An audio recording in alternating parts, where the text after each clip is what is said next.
त्यामुळे तिच्या निर्णयावरती मी प्रतिक्रिया देणं योग्य नाही आहे. आणि त्यात प्रवेश केलेला आहे. मी स्वतः कुठेही गेलेलो नाही. माननीय माझी भूमिका जी आहे ती माननीय पक्षप्रमुख उद्धवजींना रात्री मी हेही सांगितलं की तिचा निश्चय झाले ती जाते आणि आत्ता मी तिला अडवू शकत नाही. कारण तिने निर्णय घेतलेला आहे. ती मॅच्युअर्ड आहे. त्याच्यामुळे ह्याच्यावरती प्रतिक्रिया परंतु आम्ही सुद्धा ह्या आमच्यावर अन्याय झाला, राजकीय अन्याय होता. या सगळ्या गोष्टी आम्ही सुद्धा कोर्टात मी स्वतः म्हणजे तिच्याच नावावर आम्ही सूट फाईल केला. कोर्टातून आम्हाला चांगला न्याय मिळाला आणि ती सीबीआयकडे गेलेली आहे. आता एवढं नक्की आहे की सीबीआय जाऊन सुद्धा 8-10 महिने झाले. त्याच्यामध्ये काही पुढे होत नाही.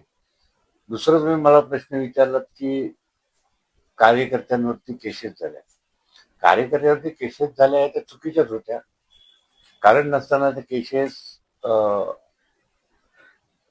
भाजपच्याच आमदार वहिनी आमच्यावरती केल्या. त्याच्यावरती आम्ही वाद न घालता आम्ही अँटिसिपेटला गेलो. आजच मला वाटतं काहीतरी अँटिसिपेटची बेल होती कोर्टामध्ये, दिल्ली सेशन कोर्टामध्ये आज काहीतरी निकाल लागेल. त्यामुळे आहेत अनेक कारणं असतात. परंतु मला वाटतं की मी ह्या सगळ्या गोष्टीवरती प्रतिक्रिया स्थानिक राजकारणावरती, तिच्या निर्णयावरती किंवा इतर कोणत्या गोष्टी मी देऊ इच्छित